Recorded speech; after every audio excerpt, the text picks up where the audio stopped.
crisis that we're in. We've seen overdose deaths just soar in the last decade to a shocking 100,000 people dying in the US in a one-year period last year.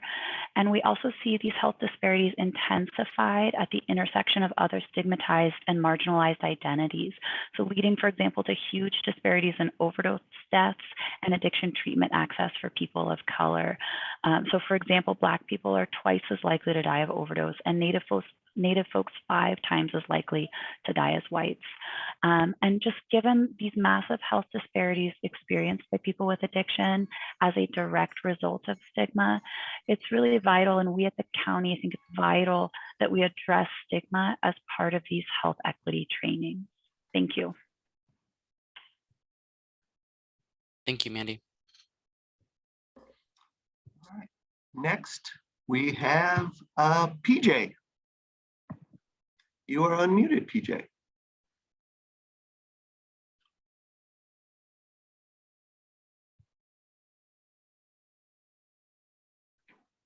Good morning. Can you hear me? Yep. Okay.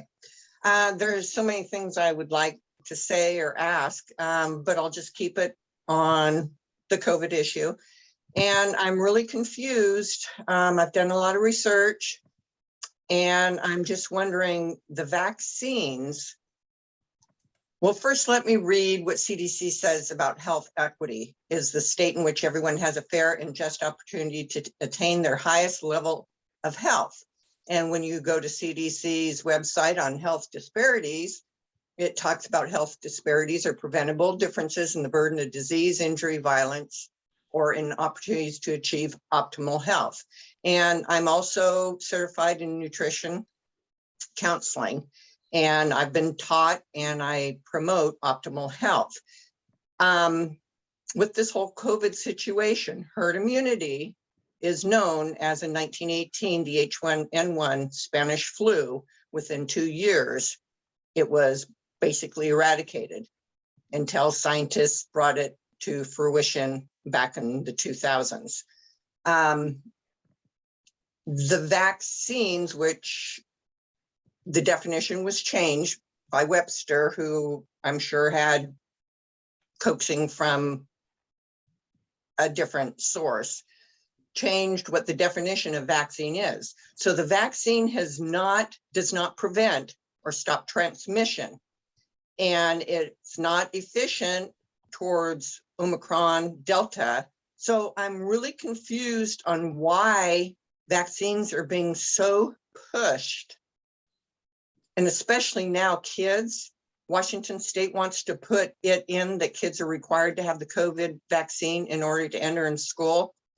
There's no scientific backing on this injection.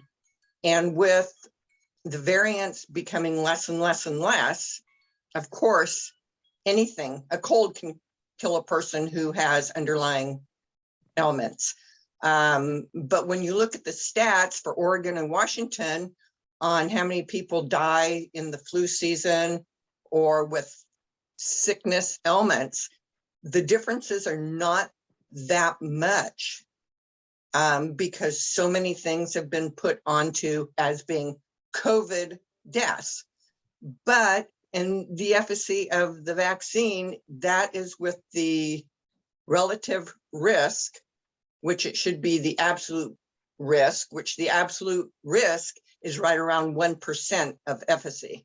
So I'm really confused because the science is not backing all of these vaccine,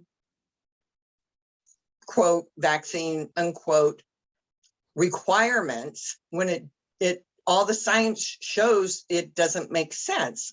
And so I'm really confused and was wondering if someone can offer some insight. All right, thank you. That was 3 minutes. Thank you for sharing.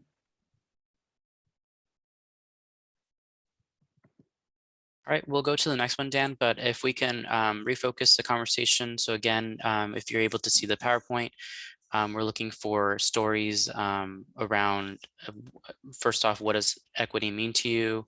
And we're looking for experiences with health inequities and how they have affected you. We got Holly Maurice St. Pierre.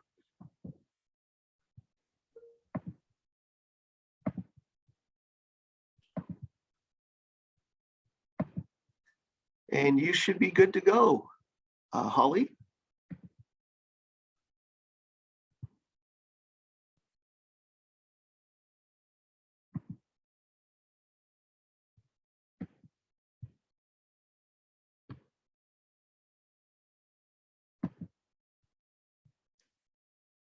Holly, you should be able to talk now.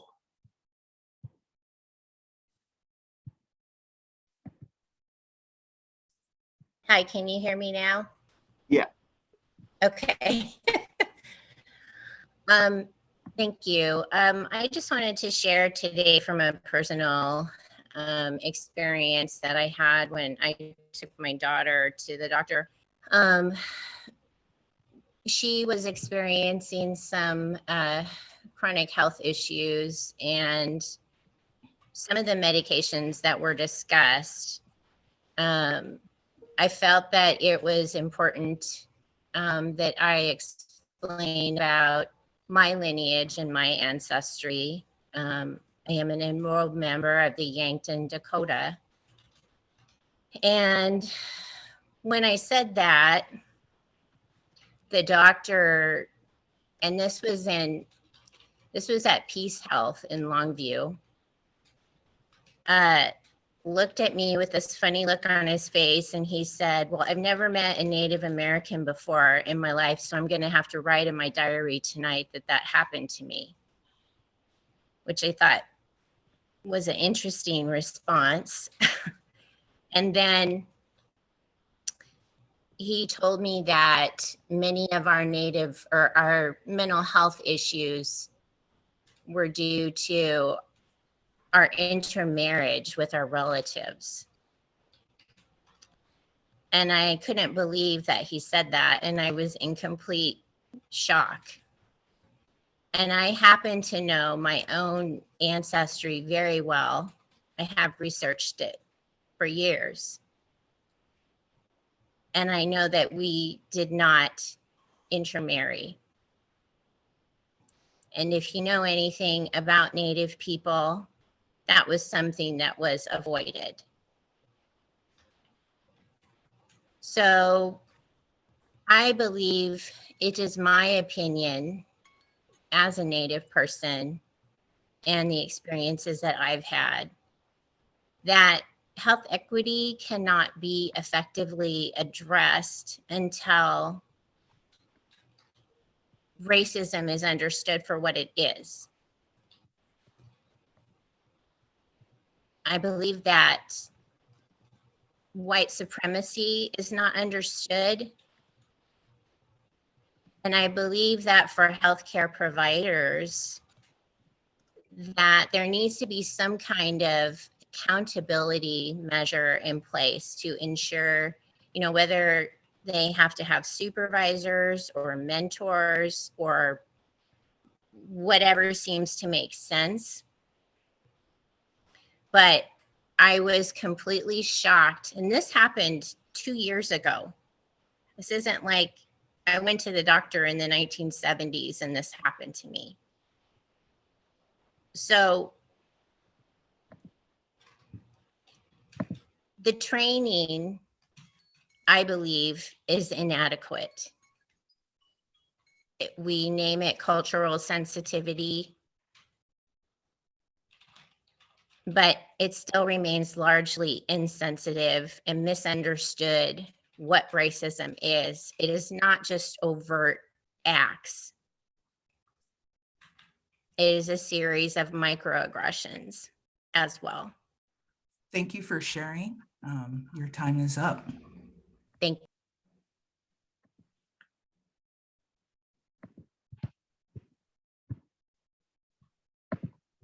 Okay, next we are going to go with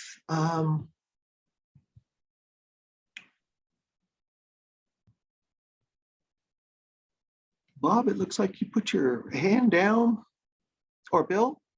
We're going to go with Bill next. Bill, you're up.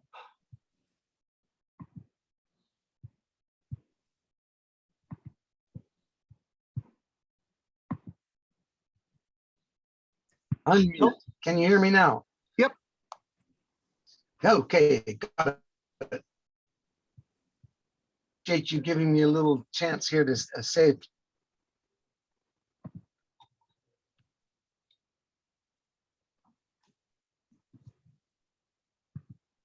"50% of what we do in healthcare is wrong. Our problem is we don't know which 50%. For example, another phrase that is very common is the road to hell is paved with good intentions. And what I find is there are a lot of good intentions going around that are not based on science. And the Department of Health needs to make sure that what they do is actually based on science rather than just tradition or our habits or hopeful thinking or wishful thinking. So I'm primarily speaking of water fluoridation, which is a mandated drug on everyone without their consent. And the latest science shows that it reduces IQ by 5 IQ points on average. And if we're trying to be equitable and give everybody something that's causing harm, we can be equitable, but we're causing harm. So we need to make sure that when we're equitable, that we're doing good rather than just doing harm.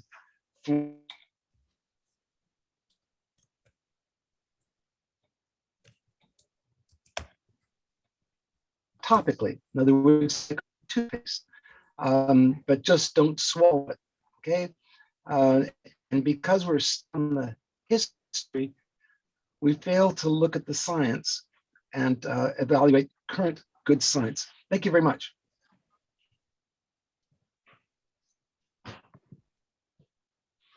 Thanks, Bill. All right, we're gonna go with, Can you hear me? yeah. Thank you so much, Bill.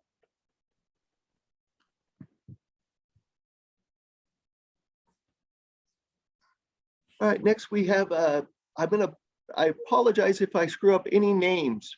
Thea Oliphant Wells, you're up. You did great. My name is always tripping people up, so I appreciate it. I'm Thea, and I'm, myself, I've had behavioral health conditions my whole life. And so I'm very used to having care that is siloed and not at all integrated. And anytime I've had to seek care related to my opioid use disorder, I faced a lot of stigma. And even years into recovery, I still have that follow me into healthcare interactions.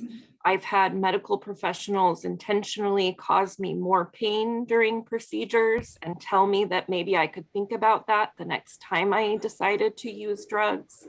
Things like that are very, very commonplace in medical interactions for people who have substance use disorders.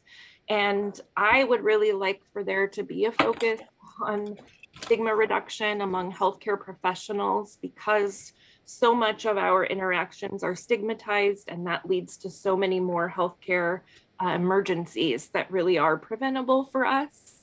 So I'm just hoping that you can have a focus on treating people with behavioral health conditions in a more equitable and respectful way. Thank you so much. Thank you very much. Next, we have Gwendolyn Moscow. Thank you. My name is Gwendolyn Moscow, and I am a fully realized post-op transgender trans woman. I am also the manager director of a 125-bed hospital pharmacy. I transitioned 14 years ago at the age of 37, midway into my career in the location where I had worked for over a decade prior to my transition.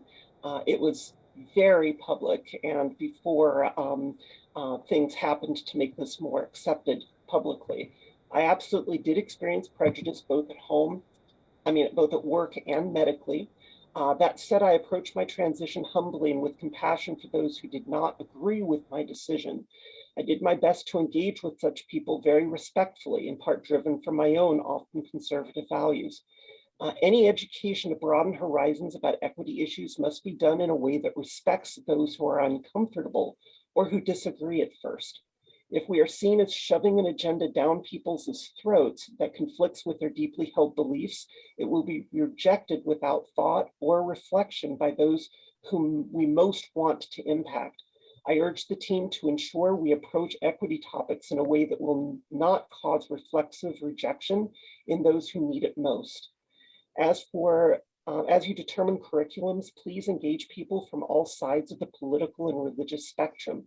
Even those you are working to help can often have divergent views. Thank you.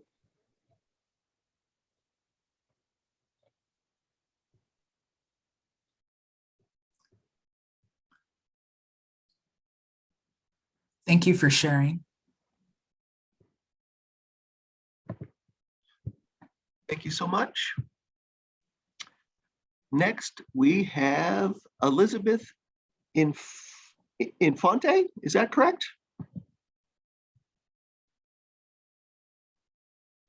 Yes, that is. Thank you. It's Infante, but that's close. I first of all wanted to thank you for having this opportunity. I think it's great, and I value the input as a healthcare professional and also a person of color. In the questionnaire you sent out, you mentioned that you asked the question, how are people harmed due to health inequities? I think it's important to realize that these effects begin way before the patient shows up to the clinic. It has to do with access to transportation. It has to do with childcare so that you can make the appointment or bring your one child and leave your other children. It has to do with finally how you're greeted at the reception. And it also has to do with lack of referrals when you see the primary care provider. And it has to do with assumptions about lack of follow through or lack of motivation or commitment to either therapy programs or protocols or return visits.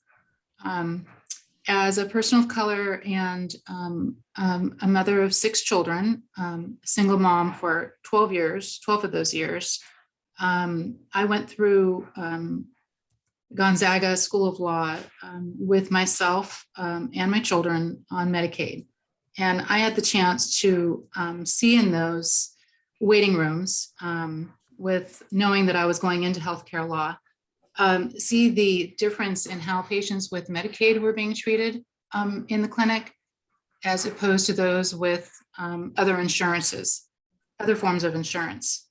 I was somewhat protected as a student at the time, but I got to witness that and got to experience that as a person of color living in Olympia and as a single mom and a lot of the biases and assumptions that go with that. I think one of the most important things that can be part of this training has to do with bias training and being aware of our own biases as healthcare professionals, and also being willing to speak up if health inequities are being witnessed by your fellow healthcare professionals in your clinics, starting at the reception desk. I think that also there's a stigma against mental health patients seeking care. Again, not understanding the stressors that may lead or may not lead to scheduling difficulties or follow through or access to medications. Also, I want to emphasize the importance of lived experience in providers, and also having people of color within your Department of Health, and also helping to be inclusive with diversity in leadership roles and regulatory boards. I think that it would also be helpful in future programs to have video available, to have the video on for at least the participants, because I find it very welcoming to be able to see other people of color on the audio, on the video, participating in these kind of panels. And I just wanted to thank you again. I encouraged cohorts, other occupational therapists to attend, and I hope that you've heard back from more than myself. As healthcare professionals, we all want to provide the very best. And so I believe that this health equity training will be well received and be put to good use. And I applaud your effort at getting feedback. Thank you very much. Thank you, Elizabeth. And also just pointing out, Elizabeth, your comment in the chat, we'll definitely take that under consideration and definitely think about that forward. Perfect. All right, next we have Jen Nguyen.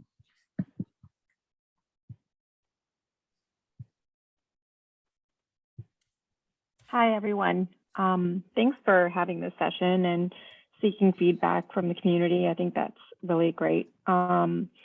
I am a pharmacist at Seattle Children's Hospital. Speaking with my own views, I've seen a lot of need for patients to have, specific resources so that they have safe care. And for example, families who speak a language other than English, making sure they can understand their medication regimen after discharge. Advocating for the health equity bill that's currently under consideration for labels to be dispensed in a language other than English as well as English for safety. And I think that the important thing is, how do we elevate those disparities so that the patients who speak other languages, have unique needs, are supported by a system and not by individuals going above and beyond, because that provides an unreliable and difficult system. I think it starts with awareness of disparities and awareness of potential for bias, and awareness of communities that you are unfamiliar with. So CEs are good for that, but I think we should make sure that the CEs are informative in meaningful ways, like what is the real world application of them, and also what can you do at the end of the CE? What can providers do that is actually actionable to take care of their patients better? And maybe specific CEs regarding the different groups and not just one that encompasses everyone, and then use those identification of disparities to make the system better, so that the system catches, for example, a provider doesn't know that Lovenox is pork derived, and the patient that wants to avoid pork. Awareness is good, but how does the system identify that? So how can we flag it in the system so the provider is aware when they're ordering it, so it doesn't reach the patient and then need to take steps back there. So creating systems that make everything flow smoothly would be how we can make this sustainable.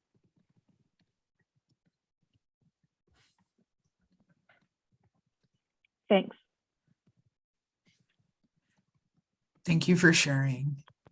Can we switch back to our phone and see if anyone would like to share there?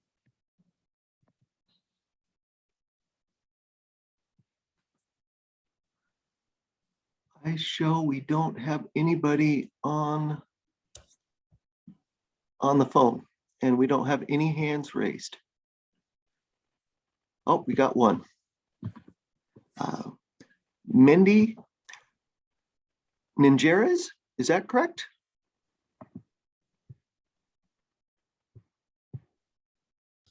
Can you hear me?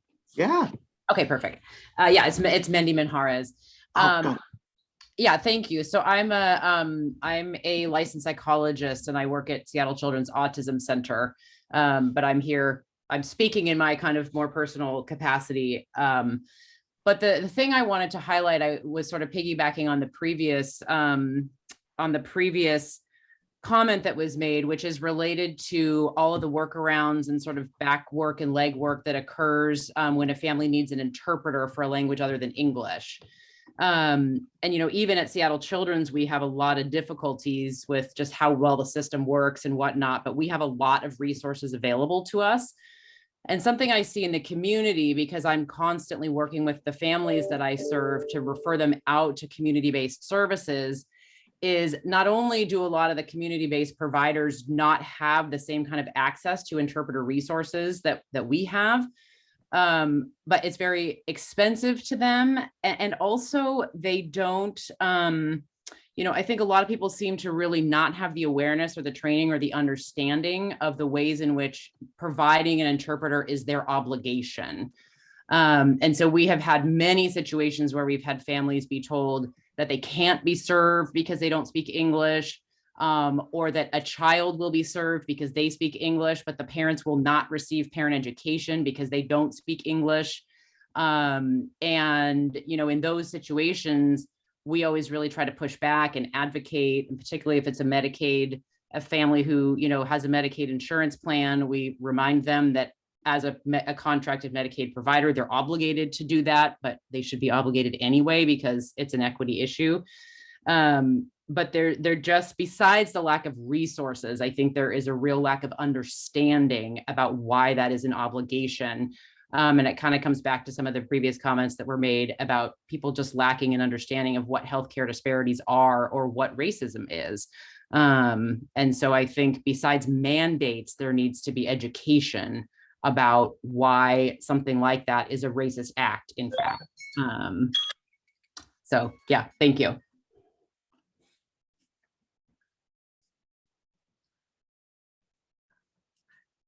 Thank you so much for sharing. Next, we have Ping Molly. Hi, yeah, I'm here actually on behalf of Senator Kaiser. And I was just wondering if there's a way I could access a recording of this. I was a little bit late joining. I was under the assumption we were on Teams for the first half, and then they told me to join Zoom. So I just was wondering if this is being recorded and if I would be able to access it.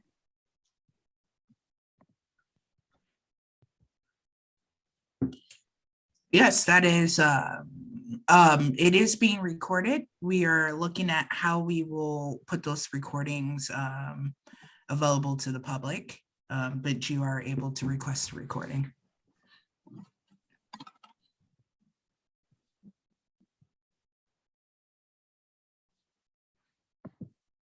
Thank you so much. All right, next we have Matt. Yes, hi, can you hear me? Yep. Okay, great. Thanks for taking this time. This is Matt Goldenberg, shouting out to my fellow Seattle Children's colleagues. I'm a psychologist at the Gender Clinic at Seattle Children's.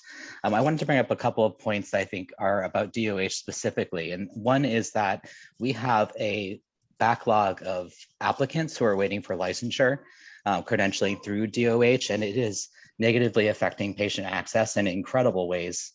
I would love to hear DOH's plan to address this. For instance, you know, applicants who are waiting for licensure of psychologists or LMHCs. Some people have been waiting multiple months. We also, I'm also on the board of the Washington State Psych Association, and I know for sure that we have folks who, for instance, have access issues and cannot work successfully with DOH to complete the required testing. So we are just leaving people behind in terms of getting, you know, community support for our patients. But one of our #1 problems is that we just don't have enough providers. So to know that there are people who are simply waiting on credentialing to be able to fill those spots is just really, really frustrating.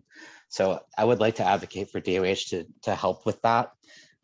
Knowing that PsyPact, which would allow for more interjurisdiction between states, has passed through the House is exciting. And I would hope that anybody who touches mental health is watching what's going on with PsyPact and helping support that movement as well. Last thing I would mention is just because my work is in the gender clinic and supporting trans youth. I would like to see DOH do more to support anti-bias training, as a lot of other people have stated. I think that is really key. We run into so many patient access problems and only have a small number of people that are actually vetted to provide gender affirming care in their state. So I would appreciate that as well. Thanks, everyone. Thanks, Matt. Thank Ping, you wanted to talk again? Oh, I was just wondering if I should put my email in the chat to get the recording, or how do you want to go about that? You are free to put your email in, and I will also send a link in the chat. That is the email for our health equity implementation as well. Thank you.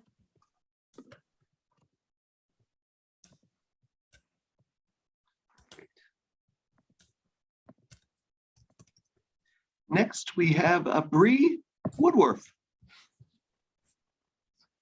Hello, everybody. My name is Bree Woodruff. My pronouns are she and her, and I'm a nurse practitioner. And I serve on the Health Equity Board of the Ambulatory Care Network for Providence. And I just was thinking, I just want to say, I just absolutely love everything everyone has been saying. So thank you so much for sharing your perspectives.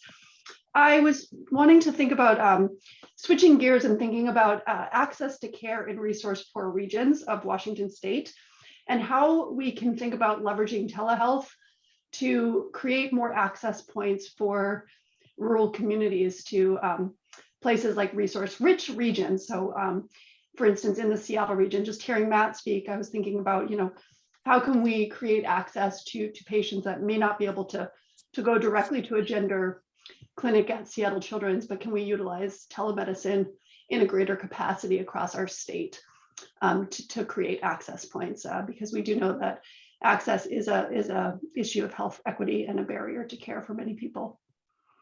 So that could be from the perspective of training healthcare professionals, training more professionals on how to use and implement telemedicine within their clinics. So thank you. Thank you.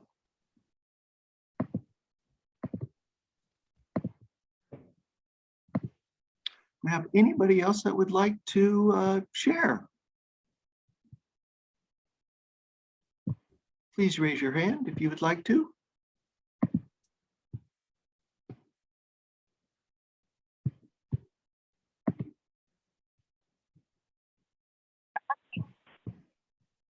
Someone on the phone here? Hi. Hi. Yes. My name is Marianne Wiley. I'm a retired RN who used to work in community health clinics in Seattle. And in my later years, I got more aware of the power of healthy nutrition in treating my chronic disease patients and even reversing it. I think language and computer issues are important in people accessing good nutrition information. There is so much online now that can be accessed if people can use computers. So maybe you could publicize through medical clinics how people can go to libraries and get help with computers where they can listen to all the information that is available online.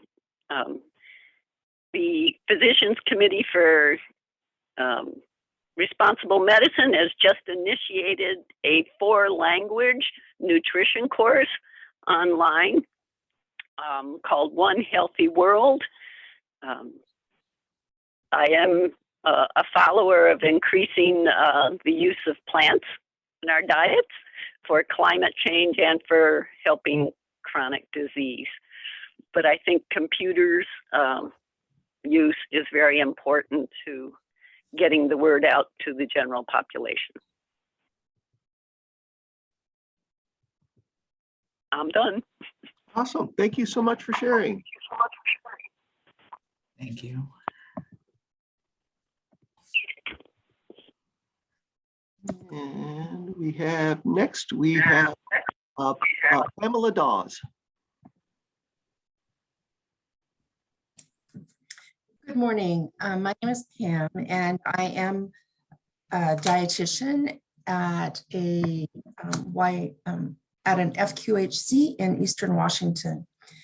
One of the things that I want to encourage is the conversation around health equity, but it can't be a siloed conversation without acknowledging other disparities that exist.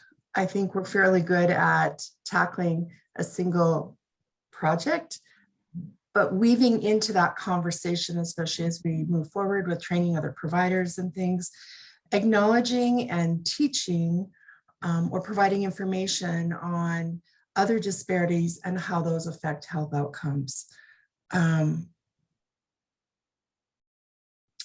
Yeah, that's probably the biggest point I want to make. Thanks. Thank you. Next, we have Bertha Lopez. Hi there.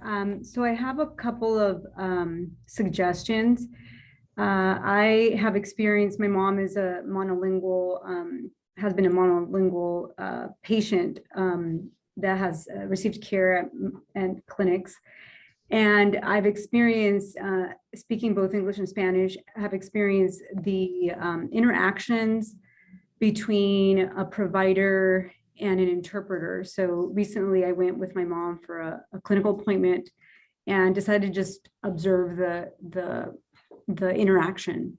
And I can tell that the provider was really not very well trained on how to utilize an interpreter, and was getting quite frustrated with the interpreter, whether the interpreter was interrupting so that she could capture everything she was saying, or if the interpreter was asking, follow-up questions like, can you repeat that because I can't remember. So I think one thing that needs to be addressed when we speak about how to provide adequate care to patients that are language needs is training providers to utilize interpreters, because they are there to be a partner in care, and it looks very unprofessional, and it's also impacts the quality of care for the patient. The other two recommendations I have is, providers, I work at a hospital, and providers often say that they don't know how to ask sexual orientation questions of their patients. So I think that we need to talk about how to address that, so that providers feel comfortable and they don't, negatively impact the experience of patient. And lastly is the negative patient descriptors that are in the EMR. I've often heard, more often than not, with people of color, that they're just the patients that are of color, they're described as non-compliant or not adherent, and sometimes even combative. And the reality is those descriptors follow the patient. And so whether they see a physicians today and then they see registered dietitian tomorrow, that follows them in their record. And so now you've already stigmatized this individual. And I do think it comes back to the racism example that was shared that was very impactful, is how do we train providers and really administration as well on racism, and how do we address it, and how do we identify it and learn around techniques like bias training to mitigate it.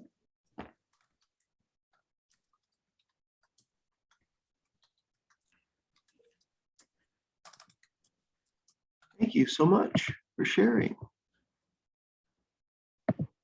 So we see no more hands up, and we are almost at time. We do have more information to share with you. And let's see if I can get my camera back on. Thank you so much for sharing your experience, your strengths, and with that, I apologize for the difficulty in transition from Microsoft Teams to this Zoom platform, but we did it to ensure your safety and allow more people to come into this meeting. With that, I'm going to pass it along to our policy analysts to kind of take questions and comments, as well as go over the next steps. If it's something they cannot answer, I will gladly step in if I have the answer. And if I do not, then I will find the answer for you. I have saved the chat and will continue to save it near the end. And I will reach out to those who have provided their email address as soon as the recordings are available. And please feel free to email the health equity implementation email if you have any more comments, if you have questions, or even feedback. Also, we do have the survey. I will put the link in the chat one more time. And if you want to, if you're willing, please complete the survey so we can make sure that we're including everyone that needs to come to the table. So with that, I will pass it along to Hope or Ross, either or. That will be me. Thank you, Ashley. So thank you, first of all, for everyone who shared the stories. Greatly appreciated. As far as the listening sessions, there will be 2 more listening sessions. The next one is next Tuesday, February 15th at 5 p.m. And the final one is going to be Thursday, February 24th at 10 a.m. And as Ashley said, we're going to try to straighten out the communications to make sure everyone knows that it's going to be on Zoom. And after our listening sessions are completed, we will move to the rules workshops. Those will allow us to go through rule language, draft rule language with everyone. Everyone will be able to ask questions and make suggestions, and we'll work through the rule language together. There will be 3 rules workshops. Right now they're scheduled for Monday, March 7th at 2 p.m., Monday, March 21st at 1 p.m., and Monday, April 4th at 1 p.m. And Gov delivery notices will go out, and we'll also recirculate those for those who need it and provide dates for anyone that needs them. And then after the workshops, we'll speak with boards and commissions to get their feedback. And we hope to file our notice of proposed rulemaking, which will include the proposed rule language in July. After that, the public hearing will happen hopefully sometime in September to also go over the rule language again. And then once the rules hearing is completed, we'll wrap it up with the rules process for the rulemaking order and finished rules by the end of the year. I'll turn it back over to Ashley.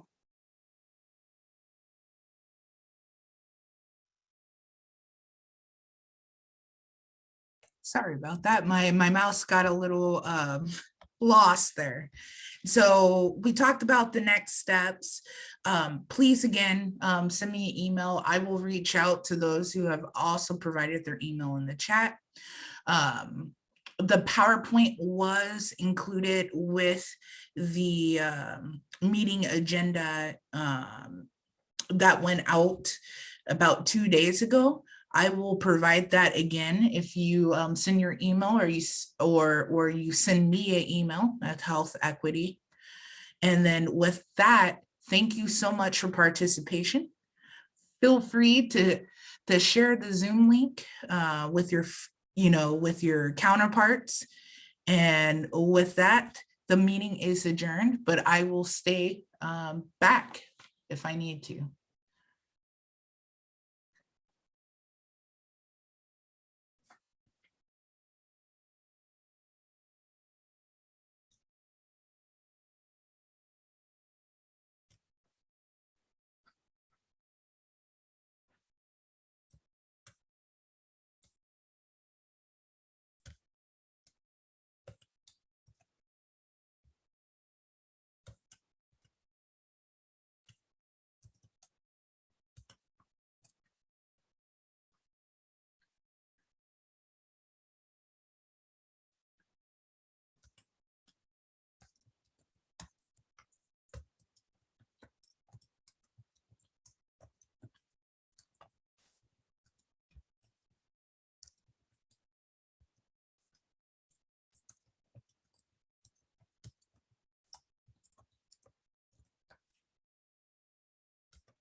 Hey, Ashley, Yeah.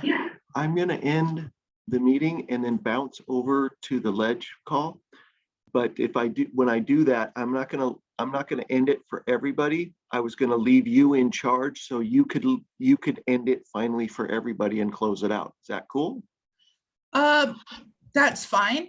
It also seems like the final question kind of in the chat is, will the Zoom link be sent out to today's participants? I'm not sure if we're able to do that real quick, Dan. Are we able to even email who participated? I know there was a bit of anonymity with this. Yeah, there is. I have one person, if I can send that, whoever, what I could do is I could do a custom Excel spreadsheet with just their information, just so that they need it, that they were in attendance. I had one person from DLL say they wanted proof for their boss. So I'm going to, create them, and I'm going to remove the other names and stuff like that. Does that make sense? Perfect. Yeah. Well, with that, let's go ahead. I'm going to take the chat and let's go ahead and close out this meeting. Thank you all for attending. Thank you.